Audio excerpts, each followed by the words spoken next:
Well, hello everybody. Today I'm taking you on a cross-country Christmas adventure. First to upstate New York and then south to the beautiful Blue Ridge Parkway area in Virginia. Sit back, grab a cup of coffee, throw another log on the fire, and enjoy the ride. It was a long, cold, wet drive with two dogs, but we arrived safely in New York early enough for a few board games and then a story before bedtime. Christmas with your grandkids is a joy that I wish everybody could experience. The grandkids are just a bundle of joy as you watch them embrace the magic of opening gifts and enjoying each other's company on Christmas morning. And then a quick drive over to Chittenango Falls where we enjoyed the scenery, and I actually took a few pictures.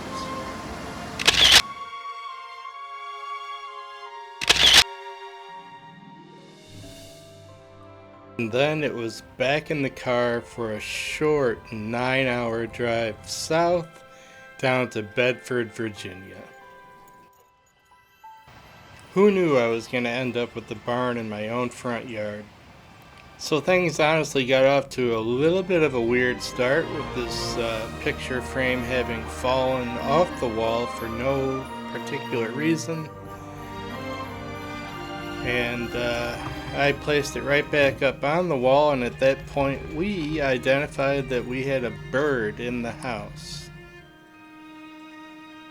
This little guy here.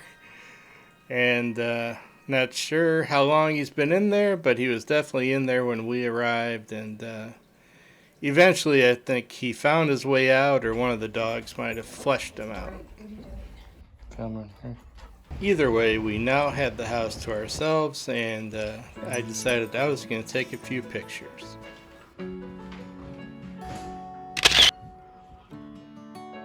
I really like processing my images to make them look old and vintage, and that's what I did here with this one. And I did it in a program called Analog Effects Pro.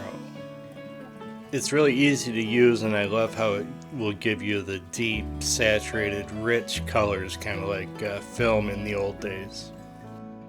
Now this one here, this just takes me back to my childhood, being at Grandma's house with those green cabinets, Formica countertops, the little knitted decorations, everything. This one just really brings me back home. I processed this one in analog as well, and obviously trying to make it look as filmic as I possibly could, and I think I did okay. These old farmhouses are so full of character and charm. I think every place I looked in this house I could find an image to shoot. These last two I shot with my iPhone. I believe it's an iPhone 11. The phones today are so crazy good. I don't even know how long I'm going to need to have my D850 anymore. Then we were off and running to a place called Natural Bridge State Park. As you can imagine, there were a ton of people there, so there was no way to get around having other people in my shot, but I did the best I could, and I'm going to put the one that I liked most up now.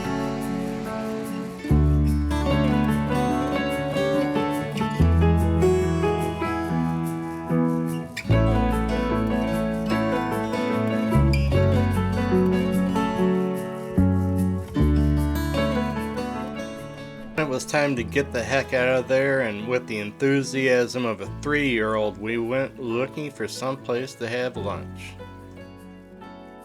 You know, we found a 50s type diner called the Pink Cadillac, and of course you got to get a milkshake while you're there, and just maybe let the baby have a few of your french fries. Oh yeah, and snap a couple of photos. My son Jack is an awesome drone pilot, so I solicited his help and we drove out to the Blue Ridge Parkway and flew the drone for a little bit. Such beautiful landscape, and this was at the end of December. I can't even imagine what this place looks like at the height of the fall season.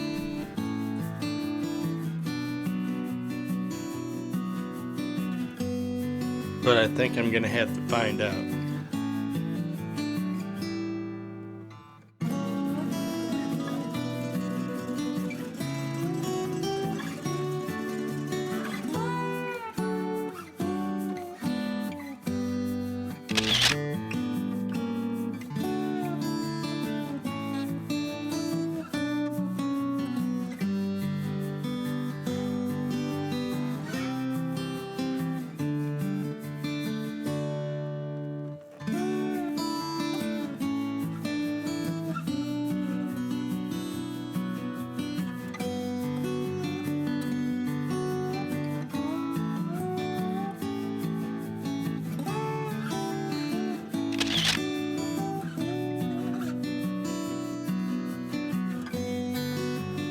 When you're out shooting landscapes, if at all possible, if you can utilize something that's in the foreground, because that will help you create a more intimate sense of space and environment, like I did here.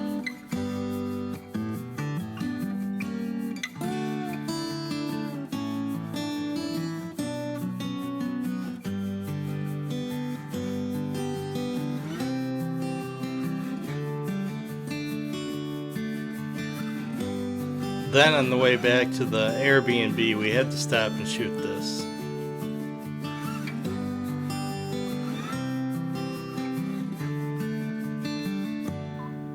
Now I want to take you through some of the family vacation pictures that I took. And one word of advice is don't always do just the setup images in front of the landmark that you're visiting, or the family pictures that are posed and all that. Look for those special moments. Look for the emotions, the joy, the happiness, the kind of candid images that are not canned and set up, so to speak. Those are the ones that I like best, and those are the ones that I think you'll like best as well. Come on.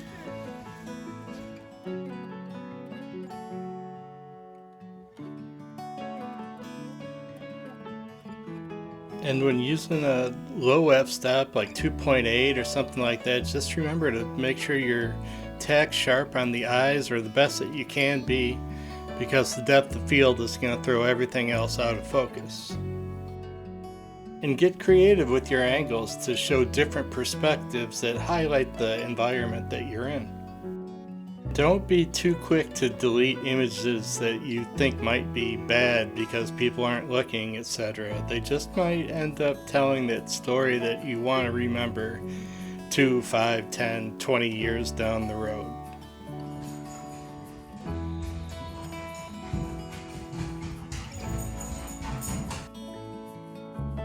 Thumbs up to everybody that's watched this far, and thank you all so very much for allowing me to share a little bit of my family time with you all. I really appreciate it, and hope you took away a few tips about travel and family photography. I put my heart and soul into every video that I make, so if you could share with your friends, let them know I'm out here, I would really appreciate it. And if you haven't already subscribed, now would be a great time to do that. And hey, with that, I am Garrick, and I am your very best friend in the whole wide world. So thank you very much for stopping by the channel, and we will see you next time, everybody.